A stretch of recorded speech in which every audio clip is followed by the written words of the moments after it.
Okay, let's unpack this. We've all been seeing these ads, right? HZA premium dentures, they're promising custom fit, Harvard-developed technology, even AI-powered customization. Right. And the big hook is the price, claiming you get all this for, way less than actual dental work. Exactly. A fraction of the cost. So the listener sent these sources, including this pretty direct video review. The mission here is key. Is this some kind of affordable breakthrough, or is it just, well, medical fraud? Iris fraud, yeah. We need to pull out the facts fast so you can recognize these health scams right away. Okay, so the marketing, it's intense. Social media feeds flooded with these, like, miracle makeovers. Oh, yeah, super emotional stories, really dramatic before and after pictures. And it all hinges on this idea. You get professional results from a home kit, no expensive appointments needed. It's a powerful promise. But that's where the first major red flag pops up. The Yeah. biggest thing they use for credibility. The Harvard connection. Exactly. Claim and backing from prestigious institutions, this AI tech. Reviewers, security folks, they actually dug into this. Yeah. And the sources are really clear. The Harvard link, it looks totally fake. Like zero research actually backing up any of their claims. Wait, hang on.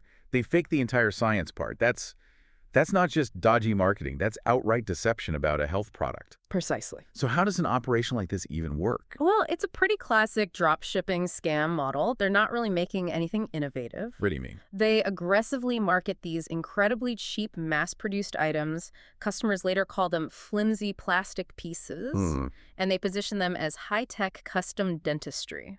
The whole business model is built on that huge lie, that gap between perception and reality. Selling junk using a high-tech story. Okay.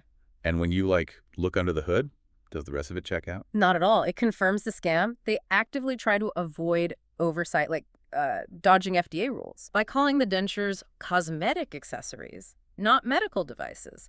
That way, they sidestep safety regulation. Clever and concerning, if they're hiding from regulators. Exactly. Where else are they hiding?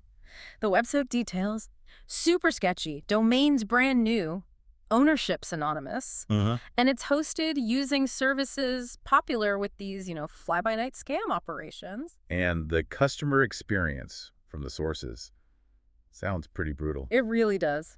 The pricing uses all the usual tricks, fake countdown timers, buy more, save more pressure. Classic scam tactics. But the complaints are serious. People getting these things report constant pain. They don't fit at all. People couldn't eat properly, couldn't even speak clearly. Oh, and that 60-day guarantee they talk about. Basically impossible to use, according to the reports. Good luck getting your money back. This really brings up the safety issue, doesn't it?